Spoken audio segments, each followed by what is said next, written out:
नमस्कार दोस्तों, निर्वाह हयात में आपका स्वागत है। आज की कहानी है अनंत इंतजार।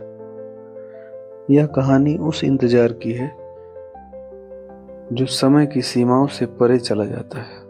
उस प्रेम की है जो किसी के चले जाने के बाद भी कभी नहीं खत्म होता, बल्कि यादों में सांस लेता है। रिया की दुनिया विक्रम के इर्द गिर्द सिमटी थी। उसकी मुस्कान, उसकी छोटी छोटी आदतें, शाम 5 बजे घर आना। लेकिन एक हादसे ने सब कुछ बदल दिया। रिया की दुनिया को ठहरा कर रख दिया। प्रेम जो कभी नहीं मरता, बस रूप बदल लेता है, कभी आंसुओं में, कभी खामोशी में और कभी हिम्मत बनकर। अनंत इंतजार उसी ठहरी हुई जिंदगी और आगे बढ़ाने की जद्दोजहद की कहानी है, जहाँ यादें बोझ भी हैं और सहारा भी। यह कहानी सवाल करती है कि क्या किसी से सच्चा प्रेम करने का अर्थ उसे थामे रहना है या उसके बिना जीवन जीना सीख लेना है। तो आइए सुनते हैं ये कहानी। शाम हो गई थी। रिया अपने बिस्तर पर लेटे लेटे अभी भी आंखें बंद किए हुए जैसे नींद में कहीं खोई हो। तब तक माँ की आवाज आई, रिया कहाँ हो बेटा, उठो, शाम हो गई है, मार्केट नहीं जाना है, चलो उठो। रिया को मार्केट नहीं जाना था, बिल्कुल नहीं जाना था। वो उठकर बैठ गई, लेकिन मन कहीं और था। कौन समझ सकता है कि दिल की बातें, कौन बता सकता है कि अंदर क्या तूफान चल रहा है।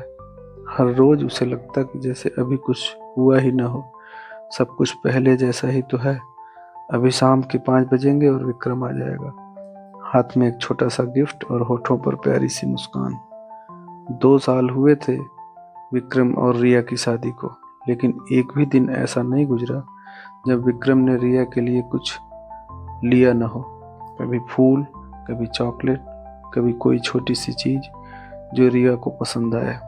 पता नहीं कितना चाहता था विक्रम उसे, पता नहीं कितनी खुशियां देना चाहता था। जैसे उसे पहले से मालूम हो कि अपनी रिया को प्यार करने के लिए उसके पास बस कुछ ही दिन है, और उसी प्यार के टुकड़ों के भरोसे रिया को पूरा जीवन काटना है। रोज, हर रोज बस यही बातें सोचा करती है रिया, और अपने विक्रम को याद किया करती है। हालांकि उसे अच्छे से पता है कि विक्रम अब नहीं आएगा, कभी नहीं। लेकिन उसे उन यादों में ही जीना अच्छा लगता है। उसे कोई भविष्य नहीं चाहिए, कोई नया हमसफर नहीं चाहिए, उसे कोई ऐसा नहीं चाहिए जो उसे वापस नॉर्मल लाइफ में ले आए। उसके लिए विक्रम के साथ बिताए गए वो चंद दिन पूरी जिंदगी भर के लिए कॉफी है। वो फिर लेट गई, आंखें बंद कर ली और मन ही मन विक्रम से बात करने लग गई। आज भी इंतजार कर रही हूँ तुम्हारा, खाली ही हाथ आ जाओ, बस तुम आ जाओ। रिया की माँ ने दरवाजे के पास से उसको निहारना जारी रखा। बेटी का चेहरा सूखा हुआ, आंखों के नीचे हल्के काले घेरे, बिखरे बाल। ये सब देखकर माँ का कलेजा टूट पड़ता, लेकिन वो करते भी क्या। दर्द का कोई इलाज तो होता ही नहीं। रिया के कमरे में विक्रम की तस्वीर आज भी उसी जगह रखी थी, शादी की पहली सालगिरह पर खिंचवाई हुई वो तस्वीर। दोनों हंस रहे थे। रिया ने नीली साड़ी पहनी थी और विक्रम ने सफेद शर्ट।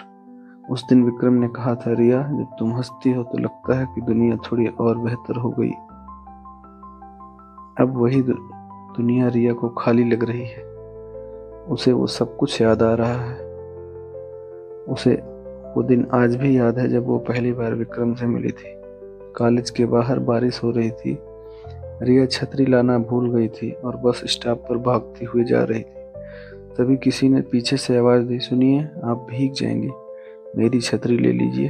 वो विक्रम था, अजनबी सा, लेकिन आंखों में अजीब सी अपनापन लिए। उस एक मुलाकात के बाद जिंदगी में कितनी मुलाकातें हुई, कितनी बातें हुई, और कब वो अजनबी से अपना बन गया, रिया को पता ही नहीं चला। शादी के बाद छोटी छोटी बातें रिया की सबसे ज्यादा याद आती थी। सुबह की चाय, जिसमें विक्रम जानबूझकर ज्यादा चीनी डाल देता, क्योंकि उसे पता था कि रिया को मीठी चाय ज्यादा पसंद है। रात को बालकनी में बैठकर बातें करना, रविवार को बिना किसी वजह दूर तक गाड़ी से जाना। एक बार रिया बीमार पड़ गई थी, तेज बुखार था। विक्रम पूरी रात उसके पास बैठा रहा था, बार बार माथे पर गीली पट्टी रखता और कहता, तुम ठीक हो जाओगी, मैं हूं ना। आज वही रिया अकेली थी। उस दिन की याद उसे सबसे ज्यादा चुभती। विक्रम ऑफिस से लौट रहा था। रिया ने फोन किया, जल्दी आ जाना, आज तुम्हारी पसंद की खीर बनाई है। विक्रम ने हंसकर कहा, बस 10 मिनट। और वो 10 मिनट आज तक पूरे नहीं हुए। एक फोन आया था अनजान नंबर से। आवाज भारी थी, मैडम आपका नंबर इनके फोन में था, एक्सीडेंट हो गया है। उसके बाद की तस्वीरें धुंधली हैं। अस्पताल की सफेद दीवारें, लोगों की भीड़, माँ का रोना, डॉक्टर का धीरे से सिर हिलाना और बहुत ढेर सारी चीजें। सब कुछ खत्म हो गया था, लेकिन रिया के भीतर कुछ भी खत्म नहीं हुआ। विक्रम आज भी जिंदा है वहाँ। वो हर शाम उसी वक्त लौटता है। जब वो लौटता है, वो हर रात उसी तकिए पर सिर रखता था जहाँ उसकी खुशबू अभी भी बची थी। माँ अक्सर कहती, बेटा ऐसे कब तक चलेगा, जिंदगी रुक नहीं सकती।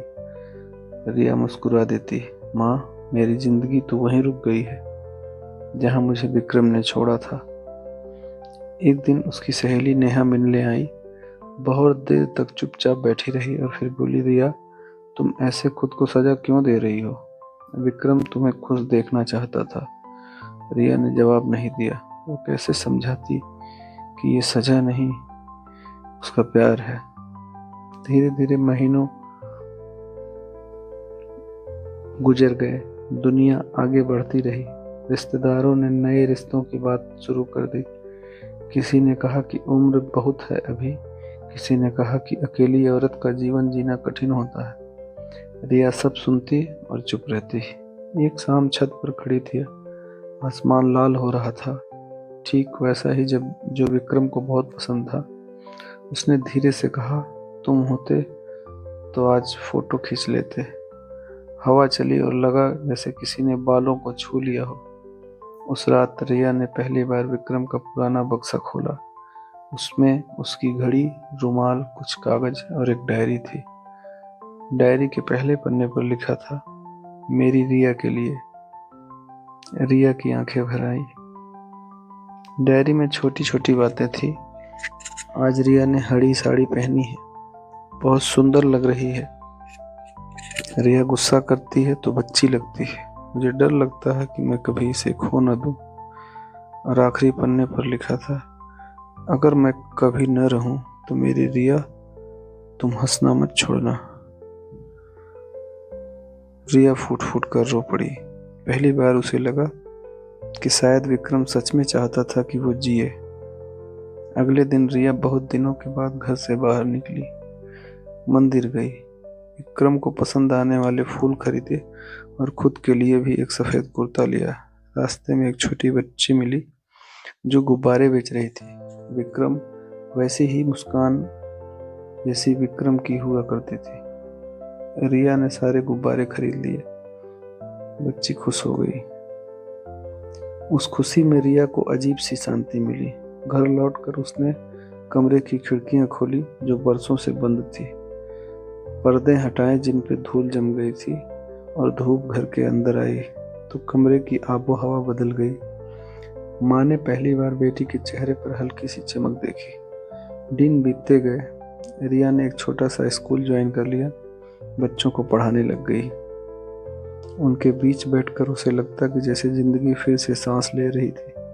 कभी कभी रात को विक्रम की याद आ जाती, तब वो डायरी खोल लेती और मन ही मन कहती, देखो मैं कोशिश कर रही हूँ ना। एक शाम स्कूल के बच्चे उसके लिए कार्ड बना कर ले आए और उस पर लिखा था, बेस्ट टीचर। रिया रो पड़ी। ये आंसू दुख के नहीं थे। उसे समझ आने लगा था कि प्यार सिर्फ साथ रहने का नाम नहीं, कभी कभी प्यार आगे बढ़ने की हिम्मत भी देता है। फिर भी विक्रम उसके भीतर कहीं रहता था, हर अच्छी बात में, हर मुस्कान में। कभी कभी वो आसमान से बातें करती, देख रहे हो ना, मैं संभल रही हूँ।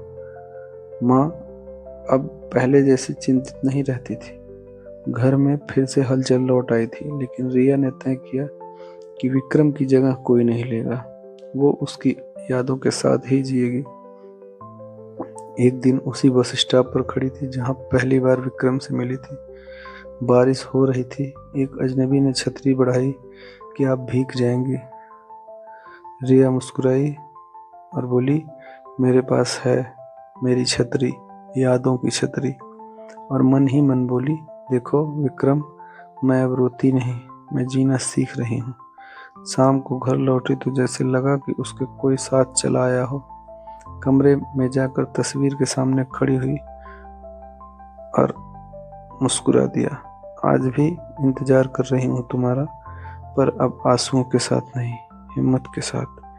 तुम नहीं आओगे मैं जानती हूँ, लेकिन तुम्हारा प्यार हर रोज आता है और उसी प्यार के सहारे मैं कहानी लिख रही हूँ। रिया ने खिड़की से बाहर देखा। आसमान में एक तारा चमक रहा था।